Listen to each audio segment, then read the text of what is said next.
This is UMAR AHMED for IFL TV in association with MTK Global. I'm the Waynes for Ryder Soroktin. With me, I've got obviously Don Charles and his son George Fox, who's fighting tomorrow night at the Copper Box. Yes. George, you know much about your opponent tomorrow night? His experienced opponent, I think he's had about 70, 80 fights. So yeah, I don't know, though I haven't watched him much, but I've got a rough idea of what he's going to bring to the table, and we're prepared for everything. So done our work in the gym, and we'll display my skills tomorrow night. So, yeah. How's it working with your son, Don? It's working very well. Yeah? It must be different though to working with someone else, of course. Obviously, there's that connection, him being biologically linked. But other than that, he's another boxer that I train. George, if you don't mind me asking, how old are you actually? I'm 26. 26? Yeah, 26. Okay, so what made you decide to turn pro quite late on, should we say? You know what? For a heavyweight, I wouldn't say it's too late. I wouldn't say 26 is that. I turned pro 24. My first fight was on my birthday actually. Really? So on my 20, yeah. So I wouldn't say it's so late. I think it's quite a good age. I think everyone has different people. We grow at different rates. I think now is a perfect time for me, both mentally, physically. I feel like I'm in the right place to be a professional boxer. So no, time's good. We've got maybe 8 to 10 year career. I think that's a perfect amount of time to establish yourself as a heavyweight. So yeah. Before boxing, what were you doing? It's just studying. I run a business as well. I run a boxing business, a fitness business. Done a lot of things. So yeah, no, I was always around the gyms. I mean, boxing's been in the family. I grew up around boxing, watching my dad in the gym from 10, 11, 12. Growing up, I started amateur boxing at about 16, 17. So I've been around the game for almost a decade, over a decade now. So yeah. Okay, good stuff. Don, just want to move on to Frank Buglioni. I've seen him sparring James DeGale. How is Frank? He's obviously fighting on the Monaco card. Yeah, Frank, as usual, is an immaculate individual. Meticulous. His training's going really well.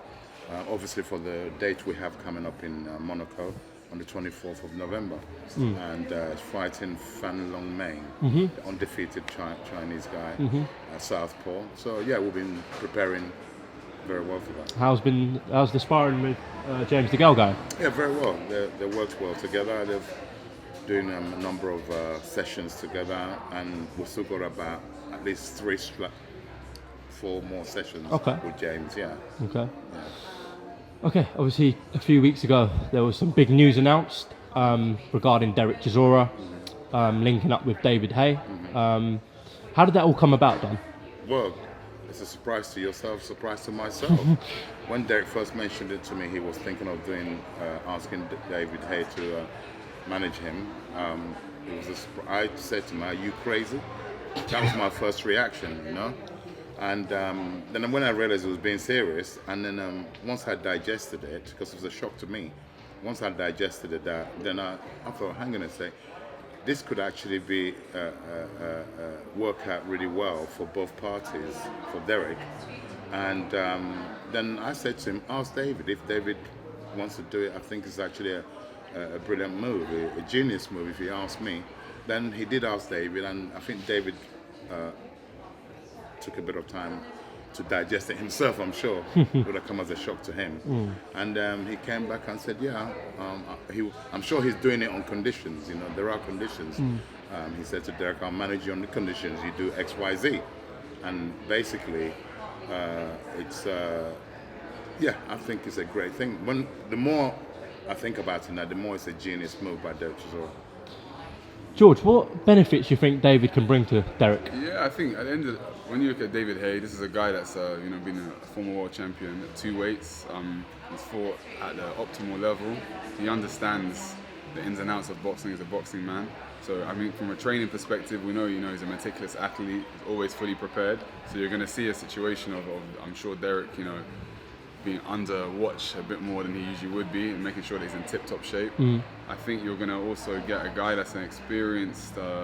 This guy's he's had pay-per-view fights. He's been he's fought at that level, so he knows the game. Years and years. Exactly. So in terms of for a mentor, it's ideal. And then also from a publicity standpoint, David Haye he's a celebrity, so to speak, boxing celebrity. So it's important to get a voice on your, media channels and Sky Sports, and I think you're going to see maybe Dereck being a bit more, pushed to the forefront on those channels. So yeah, it's a good move for several reasons, and I do think it makes a hell of a lot of sense. So yeah, it's all good. Don, we know Eddie Hearn has the O2 booked for December 22nd, and Dillian White's obviously strongly rumoured to top that bill.